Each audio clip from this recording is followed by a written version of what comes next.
everyone. Out there, Facebook, YouTube, out there on the internet. This is Ethan Janey with Piano Tech Radio Hour. We're about to get started. We have another exciting guest today, and I will be introducing the program in just a moment. We'd like to let people get a minute to get seated and get yourself comfortable. If you're checking out the stream out there on the socials, stick around for a minute, see what's going on. We will put some links into the comments on socials. If you did want to join us in the Zoom room directly, you can do that. And you can ask questions, you can comment, you can just sit by and sit back and relax. If we do get comments on the socials, we try to keep up with those a little bit harder than in the Zoom. But you feel free to comment and see if we can catch it. Otherwise, we will get started here and I'll introduce the program and we will do this thing that we call Piano Tech Radio Hour. So, welcome to Piano Tech Radio Hour.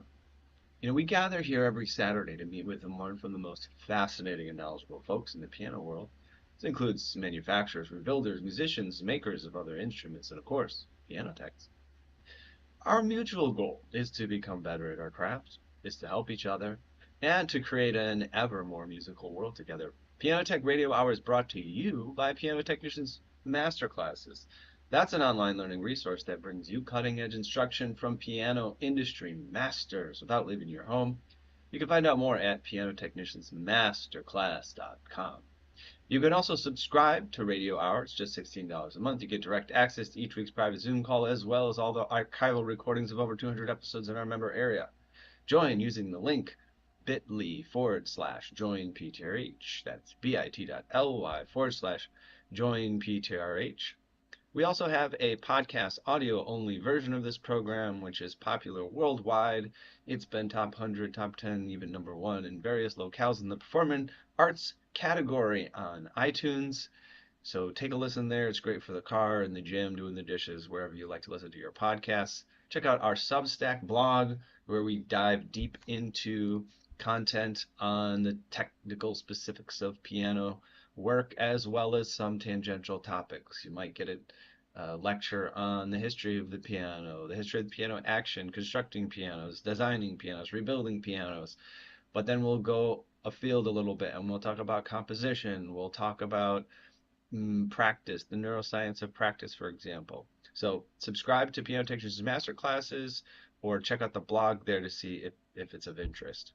Now, we also have our socials, LinkedIn, Instagram, Facebook, and Twitter. Love to see you over there. You can keep up with what's going on. And as always, go to pianotechniciansmasterclass.com, where you can also get on our email list and keep up to date with every new guest and join us each week via email updates. All right, I would like to introduce our lovely guest for today.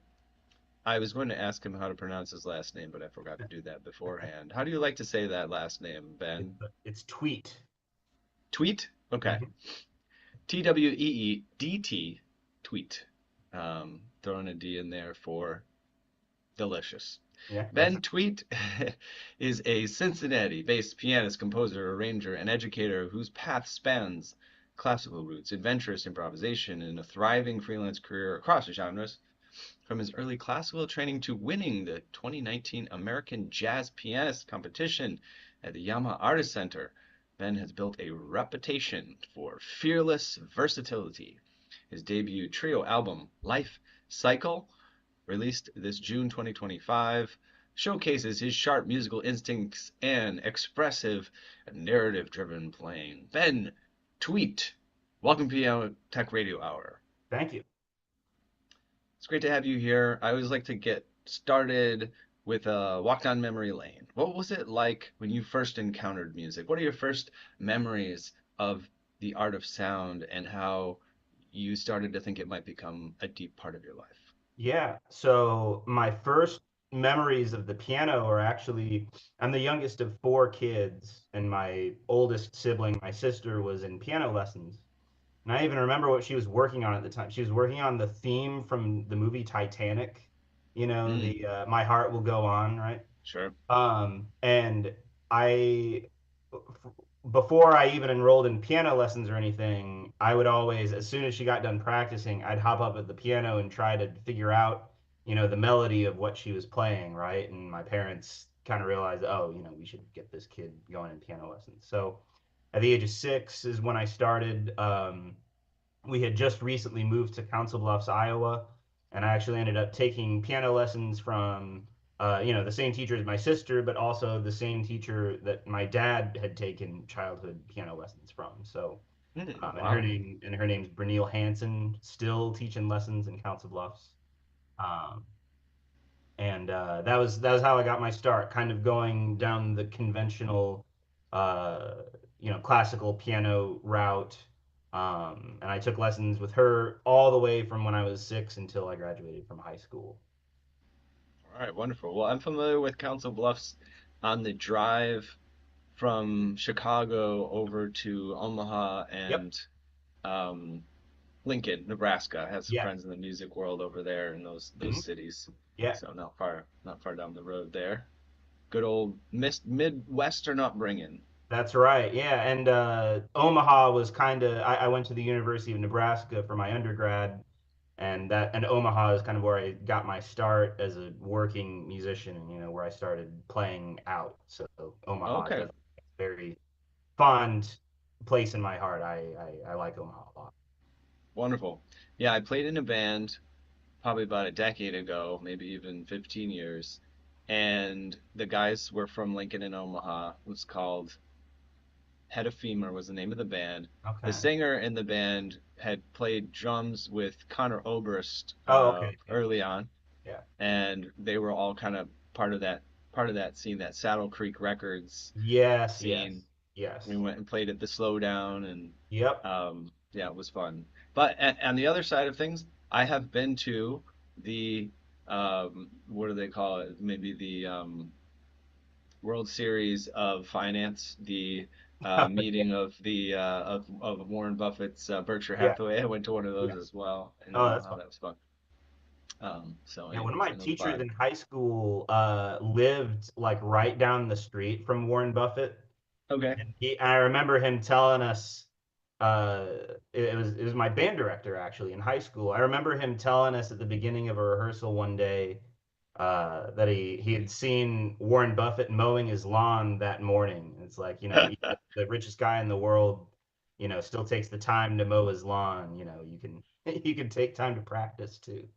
It's like, all right, Yeah, it's good to know. yeah, That's good to right. know how we build our habits. I would think, yeah, he might pay for that. But yeah, you gotta save every penny you can, I guess, when That's you're Warren right. And, Buffett. and stay rooted. I think doing that kind of stuff, even if you can afford to pay somebody else to do it, I think that kind of stuff keeps us in touch with our humanity. Like doing the dishes, mowing the lawn, whatever. I like. I find a certain kind of appreciation for doing those things myself. Yes, they say before enlightenment, chop wood, carry water. Yes. After enlightenment, chop wood, carry water. Yes. Yes. All right. Well, let's talk about how music has enlightened your life. We'll also maybe listen to a musical sample here in the next few Hmm. minutes. But so at some point you started your classical training, but at some point you started to shift into the world of jazz. Yeah. And I'm curious, what was the spark there, and how did it gain momentum? Because, depending on how you grow up, I mean, I've interviewed people who, man, they had some high school program where it was just, they had great jazz exposure, Yeah. all the way to folks who never even really heard of jazz before they got out of high school or something. What's been your relationship to the art of jazz? Yeah, so early on, in most schools, they have jazz bands, and the programs have varying qualities, but most kids can dip their toe in the water at least, right? And I'm of the opinion that doing a school jazz band, while it's a good way to get started, it's not really a way to learn how to actually do it. So Hmm. as I was going through the school jazz band, I played in them and took some solos or whatever, and I wasn't very good at it. I didn't really know what I was doing. And I never really felt that it was something that I was like naturally good at or gifted at. There were other students in the bands like, oh, they can take a great solo. And, I can play the piano well, but I don't really know how to improvise, right? So Hmm. that was kind of my stance on it for a while. And then one of my teachers suggested that I go to this summer jazz camp. It was a week-long thing that they did at the University of Nebraska, and it was part of this legacy of the Stan Kenton Orchestra throughout the United States in the 70s and 80s started this series of camps all over the country where students would get one-on-one and sometimes group ensemble classes and stuff with these professional jazz musicians, and you'd learn how to do this stuff from people that actually do it. And so for me at this camp, that guy was a guy named Ken Keener who lives in the St. Louis area, and I got to hang out with him for a week. We did piano master classes. He helped coach on like rhythm sectionals and ensembles and all this stuff. And it was through that camp that I really kind of started to figure out and understand how this music actually worked. And that was kind of the bug that got me really getting into it. So then that was the summer after my junior year of high school. And then going into my senior year, I started to take it a lot more seriously. I started to practice a lot more, both classical and jazz actually. I just uh, got way more into it. I felt like something finally started to click for me. It's like I had learned all the theory and I had learned all the technique and I knew how to play the classical repertoire, but none of it really came together in any kind of meaningful way for me until I started to learn things like, harmonic progressions and forms and um, starting to learn solos off of records that I liked. That was something that I'd never even thought to do.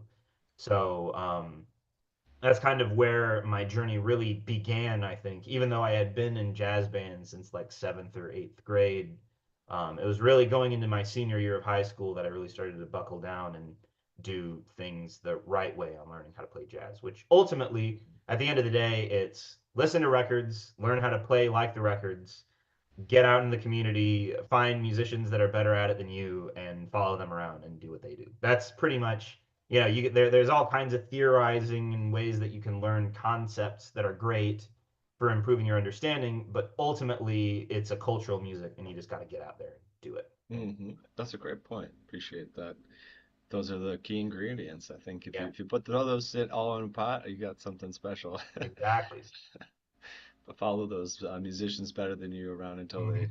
say, "Get out of here, kid. Yeah, Come on." exactly. I mean, and for me, that guy was this organ player. He's still a very good friend of mine. This great Hammond organ player named Mitch Town, and he was part of this really awesome organ trio.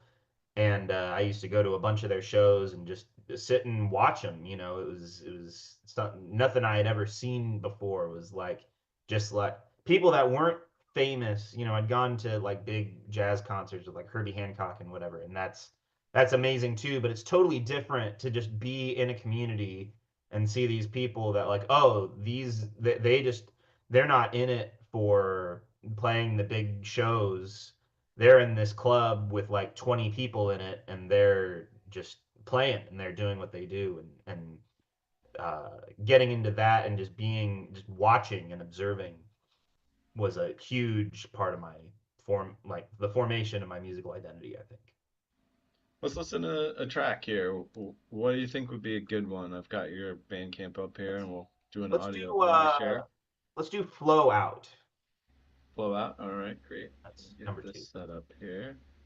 Computer audio, share, and flow out. Let's try that.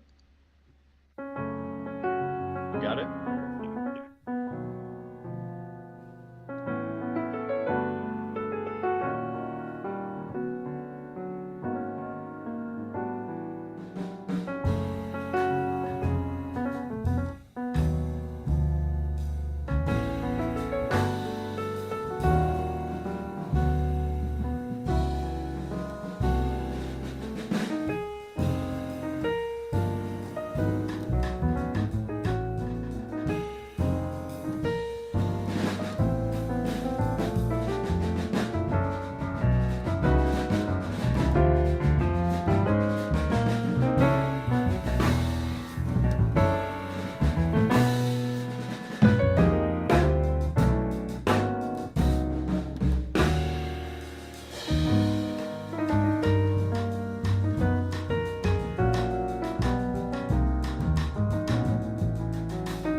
Really nice. I like that. Thank you.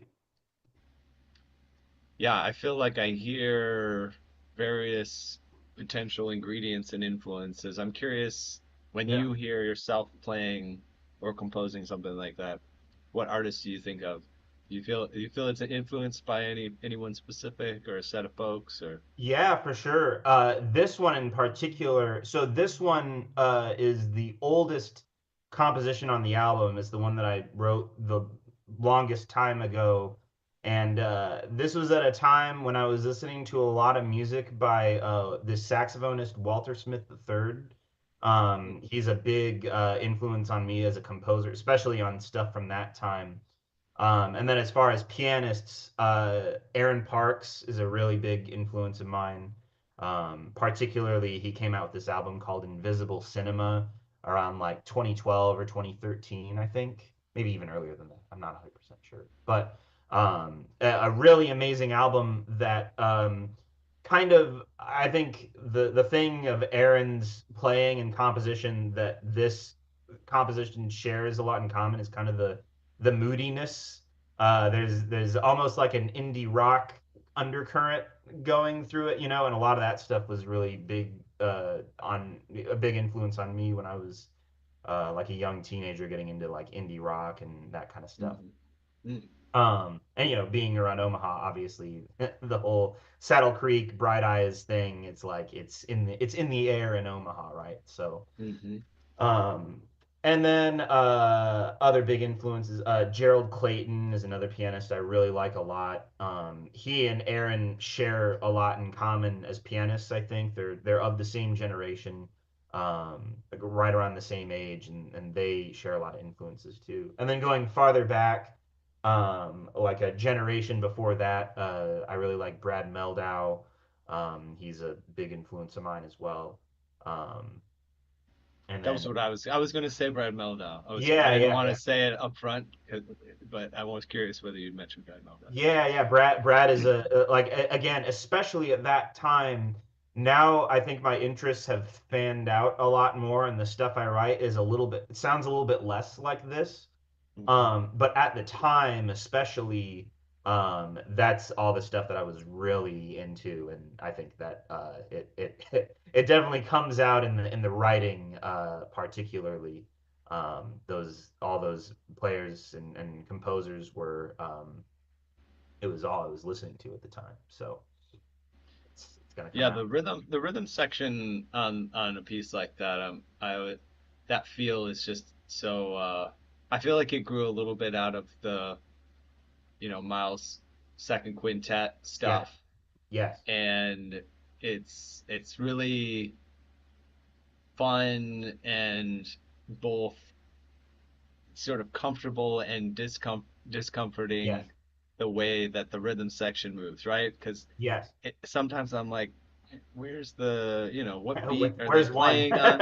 Yeah, but it flows and everybody's so Yeah, everybody's on something together, yes. um, and somehow people are just picking their parts of the beat and putting the right dash of ingredients there, and it Yeah. makes a really nice flow. To me, this kind of tune is all about how you utilize space.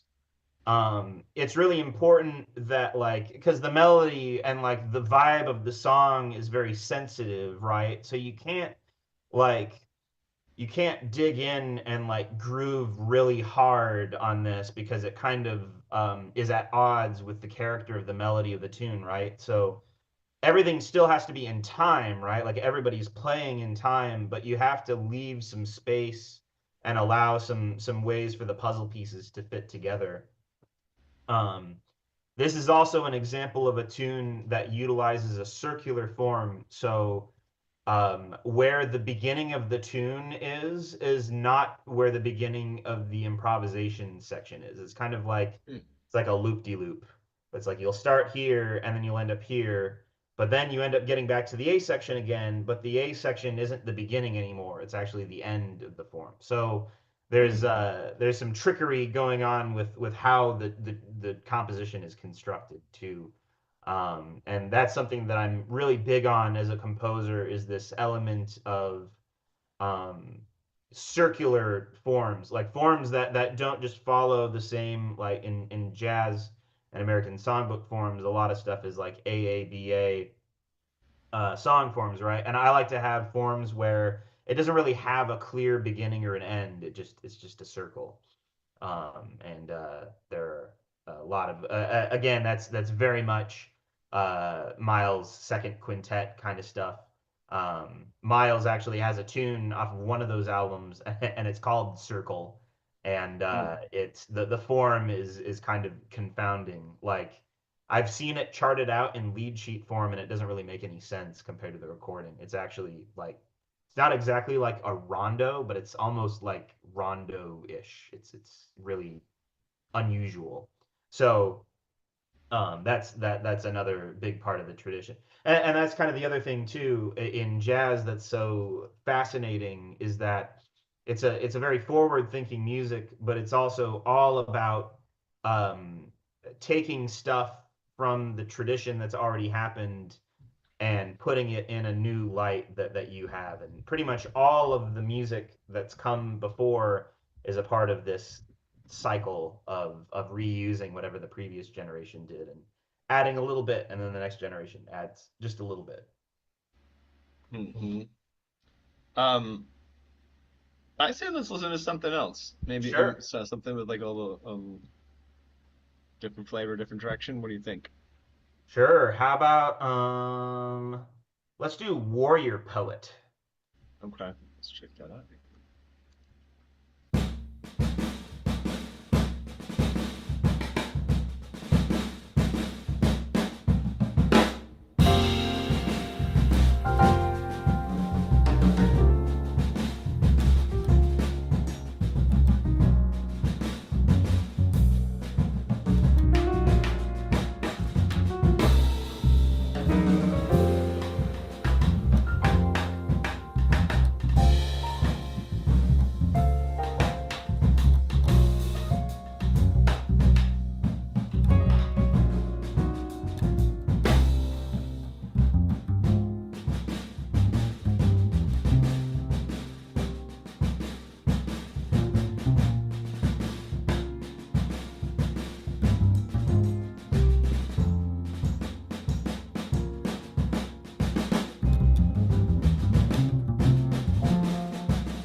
on that.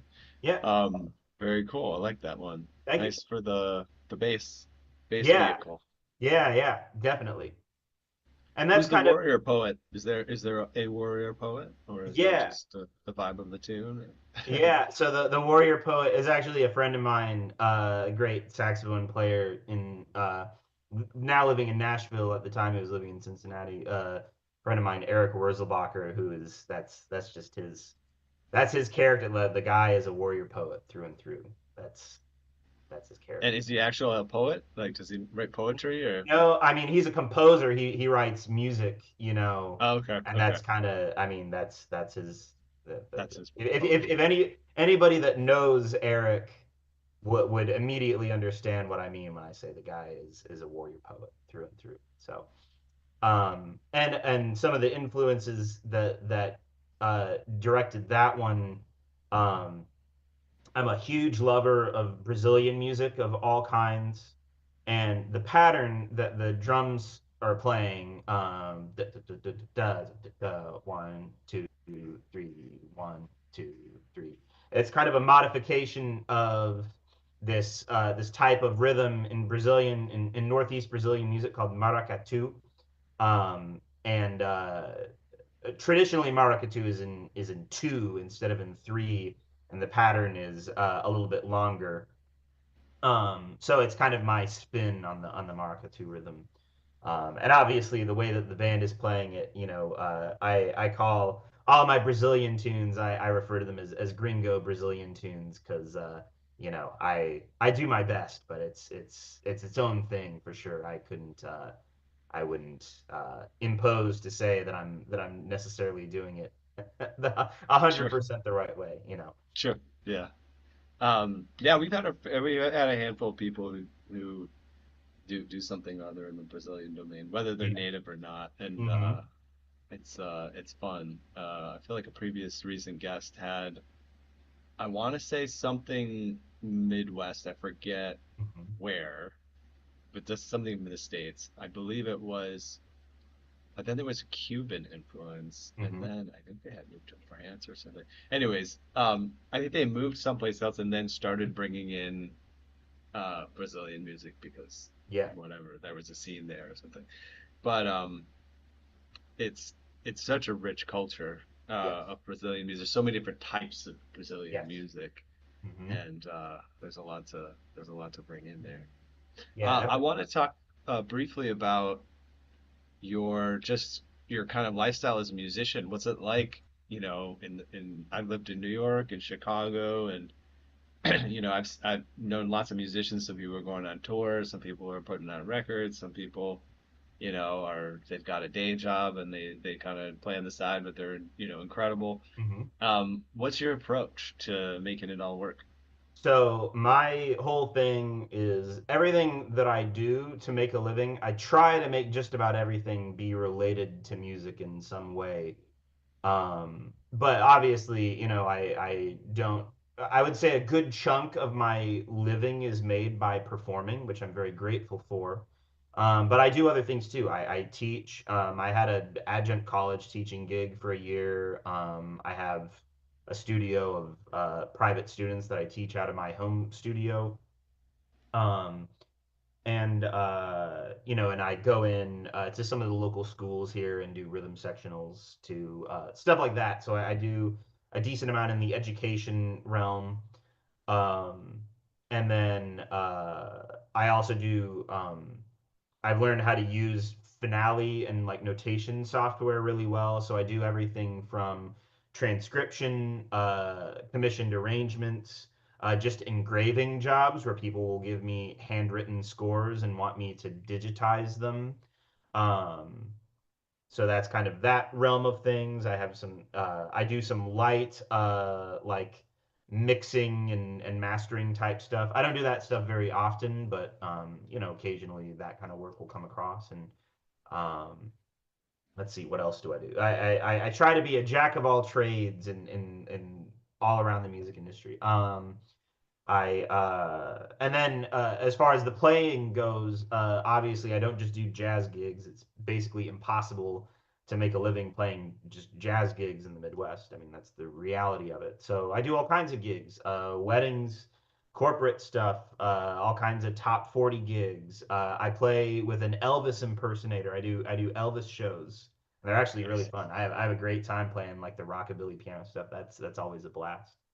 Um, and then I also, will get to play some really cool, like kind of high level music performances too. I have the good fortune of getting to play with this great jazz guitarist who's been making waves in the jazz world, Dan Wilson. I'll play with him a couple times a year. He still lives in Akron, so he does shows in Ohio, and sometimes I get the good fortune of being in his rhythm section. I get to play with Walfredo Reyes Jr., who's the touring drummer for Chicago. We have like a local trio, and we've been putting out some recordings as a trio as well with Walfredo and bassist Matt Wiles and myself.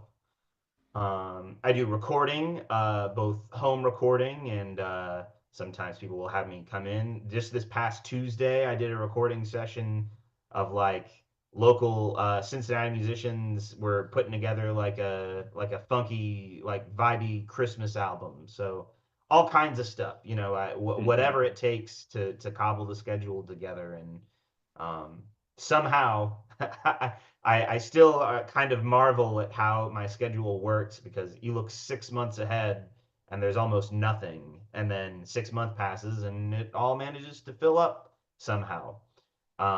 So it's a That's great. little bit harrowing at times, I suppose, but Cincinnati has been really good to me. This area, people have really given me a lot of good opportunities around here, and I certainly don't take that for granted. So I Hmm. consider myself lucky enough to be a full-time musician. Do you ever go out to do like tour gigs, right? Where Mhm. you're going on location? Yeah, about maybe once or twice a year, I do regional tours. I haven't done any big national tours, but usually it's between 1 and 2 week regional tours. I did a couple with this saxophonist arranger, Stephen Philip Harvey. Um, I did a tour with Cincinnati-based Freak Bass a few years ago. Um, all kinds of stuff, and again, it tends to be more like Midwest or Midwest and South regional tours. Um, for whatever reason, Texas and Florida end up having me way more than anywhere else. I don't know how that happens, but I end up Hmm. in Texas and Florida to play quite a bit. So, Hmm. um, Well, uh, there's certainly jazz rich scenes in those oh places, yeah, so yeah, that would make sense. yeah. That attracts the style. Yeah, and it's Um, not always jazz either. I'll do tours of all kinds of music, and it's always different, and I like experiencing new stuff, learning a new book. where in Florida and Texas? You go to Miami, you go to Austin, you go to other places. Let's see, in Florida, the last time it was kind of in the like Tampa, like West Florida area, and then we went up north. Let's see, we started in the Tampa area, and then we went up to Atlanta, and then Nashville, and then back up to Cincinnati. So I'll follow that kind of circuit sometimes. And then in Texas, it's been a little while since I played in Texas, but I end up in Dallas quite a bit. Um, and then just before, I think the year before the pandemic, I did this fun tour with this New York bassist, Leo Sherman, through Dallas, Austin, and Houston. So um, yeah, lots of cool music in Texas in particular. The Dallas scene has some Dallas Fort Worth scene has some really really incredible players, Hmm. and I got to meet many of them last time I passed through. Yes, I've heard. I need to. It's time for me to get out there to Texas. Yeah, I definitely have some friends that are moving there. yeah. I'm hearing a lot of good stuff. Austin's got a Um, really cool scene too. I really like Austin a lot. Tell us about your experience with pianos, moving between jazz and classical? You Hmm. know, have you found that you prefer playing on specific instruments if you're playing classical music versus jazz? Yeah. So when I play jazz, one of my main priorities out of the instrument is having like a quick response so that I can play as rhythmically accurately as I can. So I like Yamahas a lot because they're very consistent and they tend to have a lighter action. I know Chick Corea played exclusively Yamahas for most of his career, and I kind of agree with Chick that Yamahas, to me, are kind of the best piano for, especially like precise rhythmic playing. Um, and I actually prefer smaller pianos. My favorite size of piano to play, at least jazz on, is the studio grand size. And downstairs in my house, I have a Yamaha C3, which is one of my favorite pianos to play on. Um, but it's really interesting. I remember. So you mentioned in my bio that I played at that Yamaha Artist Center competition in New Hmm. York, and the competition piano was one of these massive, like 9 foot Bosendorfers, and it was a tremendous instrument, like an incredible instrument. And you play one note, and it's like it fills the room up, and it's unbelievable in a lot of ways. But something that I found playing on bigger instruments like that, even when they have like a nice smooth action like those Bosendorfers do, the sound takes that tiny bit of extra time to travel all the way down the string. And that is enough to affect my conception of how everything lands rhythmically. So even like really, really nice big pianos require um, an adjustment period just to kind of figure out how to play really properly in time. Whereas when I'm playing classical music, I love those kinds of instruments because it gives you like a sound to sink into a lot more, right? You're not so concerned with all of your rhythms being locked into this grid with everybody else, or, Hmm. maybe not a grid necessarily, but you're concerned with your rhythms really being tight with the rest of a band. Whereas when you're playing classical music, it's all about like allowing like sinking into the sound of the instrument and just kind of letting it sing without being so concentrated on rhythm. So that's kind of my general philosophy is on jazz. I like snappy instruments that I'm able to play really rhythmically accurately on, and on classical, I like having these kind of bigger, fluffier pianos. I like Baldwins for classical music too. They tend to, and Steinways too. They tend to be just a touch slower on the action, but on when I'm playing like classical repertoire, that doesn't that's fine. I think it can be a good thing sometimes. Hmm. I But I appreciate that. Go ahead. Yeah. How have you found piano getting a piano technician out there in Cincinnati? You find somebody good? You got a Oh handful of yeah. folks? Like, how Oh does that yeah. work? We have some fabulous piano technicians here. The main guy, so on this piano, I had all the low strings replaced on it a few years ago, and you got to get a good technician to do that. And there's this guy in Cincinnati. I think he's one of the most genius piano technicians in the world. I think he's like a top, top, top world class piano technician. His name is Nevin Essex. And he'd be somebody I would be glad to forward you his information to have him on here because I think he's absolutely brilliant. So Nevin is kind of the top guy, and he did like string replacement and voicing work on this piano. And then there are other technicians who are actually, many of whom are Nevin's former apprentices. Dan Dorff and Rob Allgaier are two guys around Cincinnati, both wonderful pianists in their own right as well, um, who do kind of more the routine tuning stuff. And then for bigger jobs, Nevin is the guy. It's Right? unbelievable.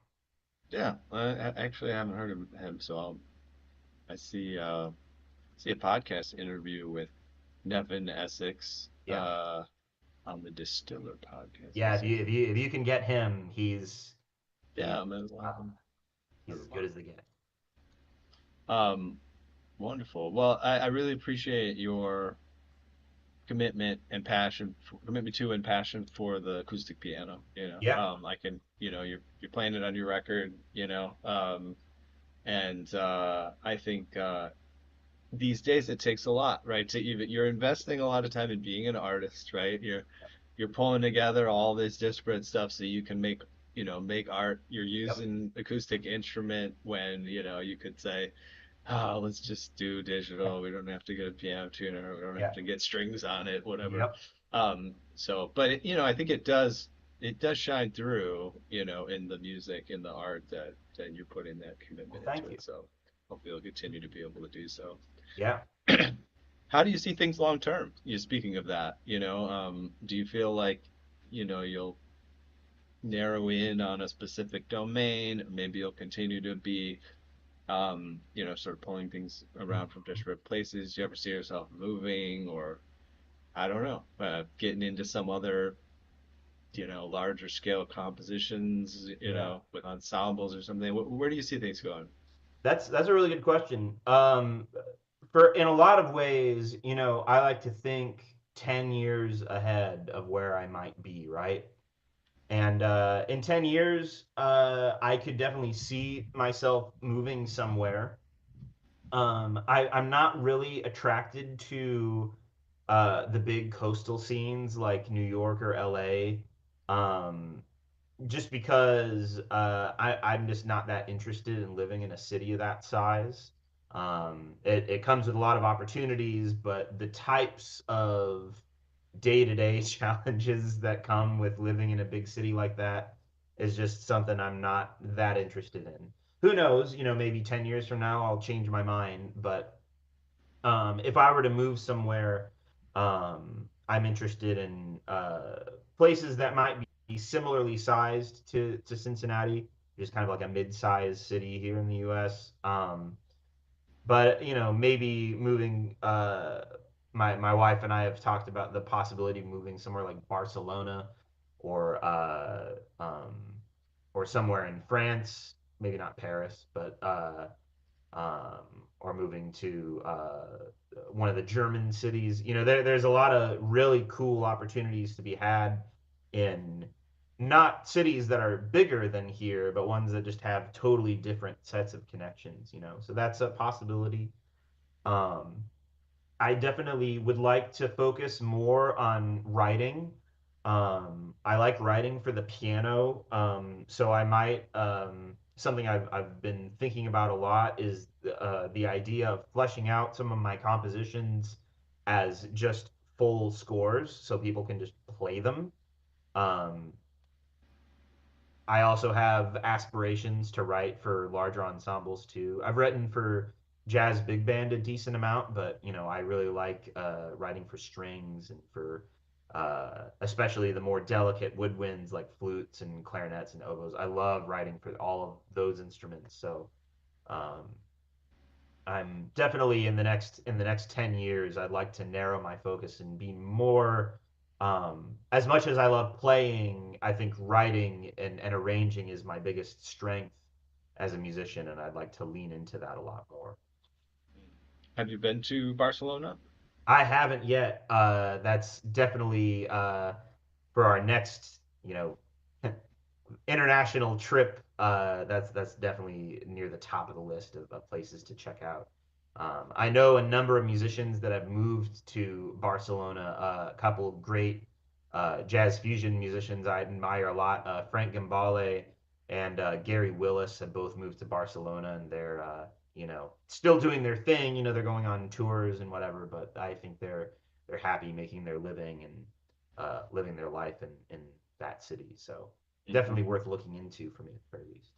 I visited there for the first time this like maybe a year or two ago, Yeah, and oh, it's a great city. Yeah, yeah, it's really nice for culture and food and yeah. Oh, and I love um food, so that's a big yeah. Oh big my selling point gosh, for me. I had a I had a artichoke. It was literally just like an artichoke in olive oil, but it Yeah, was like it had the right, type of olive oil, the right Oh yeah. type of salt. It was like the Yep. freshest artichoke. And you're Yep. like, this is Yep. amazing. Oh man. Uh, um, and Chano Dominguez is Hmm. a Spanish player. He's been on the podcast, and Yeah. I tuned piano for him when he was living in New York, Oh, cool. and That's awesome. got to go out and hang out with him at his home. He doesn't live. I think he has a place in Barcelona, but he has a house about an hour away. Okay. Yeah. And we hung out a little bit. We played around in his recording studio. We played a little ping pong. We had a little lunch. Nice. But he's a great guy. Um, so yeah, if you ever move to Barcelona, I'll connect you with Chano. I don't Oh know if man, he'll that would still be be there, wonderful. but Yeah. yeah. Let's listen to another track. Maybe we got time for one more before we roll out. What would you recommend? Sure. Let's do the closing track. Let's do Lullaby just for something different. That's good.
All right, let's play the influences game on that one. Yeah, sure. I've got another one in mind, like I did with Brad Melda, but I want to Uh-huh. hear what you think of when you Well, hear that one. Yeah, I mean, the chief influence for that kind of thing is Bill Evans, like always. I Okay. mean, Okay. that's Bill Evans was one of the first pianists that I really got into when I was younger.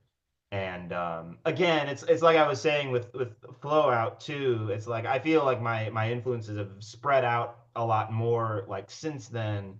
But I have this special fondness for my first influences. Bill Evans and Herbie Hancock are two of the first pianists that I really started to dig into a lot.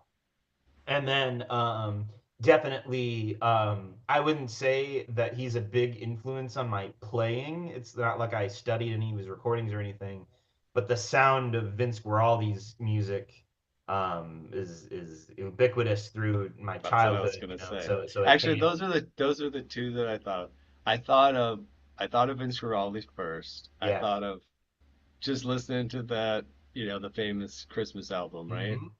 And just kind of hearing him bang something out on there and catching Yeah, that vibe, that holiday kind of just like feel good, you yeah.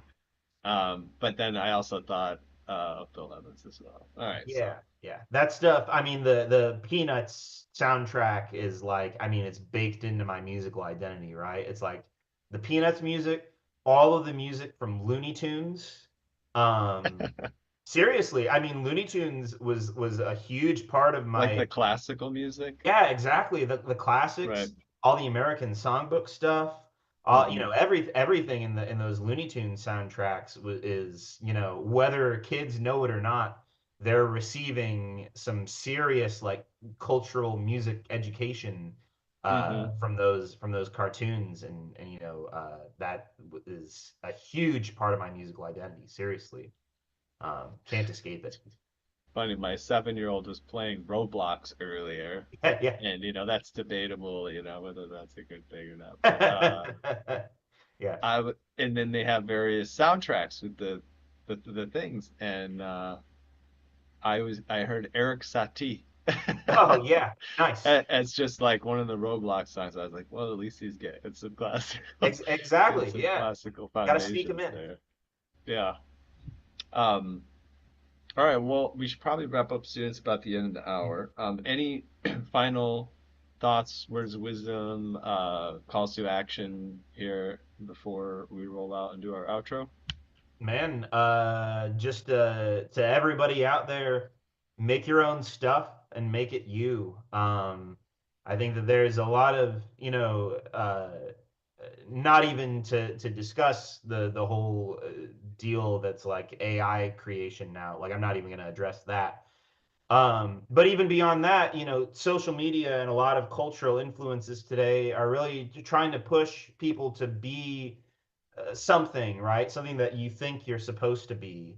And if there's one message or, ethos that I try to make all of the music that I play and write abide by is just be you um, and be comfortable with who you are and make stuff that's true to yourself. Don't try to let other people tell you what you're supposed to be or who you're supposed to be. All right. I like that. That's a good one. Do you follow oh shoot, what am I thinking? The producer, the famous producer that produced all those records. He's got the big beard. Oh, Rick And Rubin. Rick Rubin. Yeah, you Yeah, follow Rick Rubin at all? a little bit, not super closely or anything, but I'm Um, sure he I has that same idea, right? Yeah, yeah. He's got a podcast. He's got a couple podcasts actually, and one of them is with a couple other folks with Malcolm Gladwell Yeah, and Bruce Headlam, and then he has his own Tetragrammaton, and he wrote a book on creativity recently. But it's refreshing to hear him, the guy who you know, is behind all the different hits, yeah, right? yeah, like a hit Is maker. that Yeah, whenever he sat down with folks, he wasn't like, okay, here's how we're gonna make a hit. He would be like, yeah, let's just yeah, get your voice. Let's just do your thing. Don't try to be anything else, yes, and let's just yeah, take it from there. yeah, So I like that. yeah. Appreciate it. All right. Well, we have reached the end of another musical journey here at Piano Tech Radio Hour. Of course, we want to thank our guest Ben Tweet for joining us today. Um, for those of you that joined us today by signing up for this radio hour session individually, you can always join Piano Tech Radio Hour, Piano Technicians Master Classes. Make your life more convenient. You get these episodes in our member area and come for each recording session each Saturday. It's just $16 a month. You get all that, and you get to be here with us. So you could sign up at bit.ly/join PTRH. That's bit.ly/join PTRH. And don't forget about the audio only podcast, pianotechradio.com, the socials, LinkedIn, Instagram, Facebook, Twitter. Go to our website, sign up for the email list, pianotechnicmasterclass.com. And hope you all have a great week. Ben, I will sign off the Zoom, but if you could actually click the link again, sign back on, you and me could do a quick wrap up. Sure. Okay? Sounds good. All right, everyone.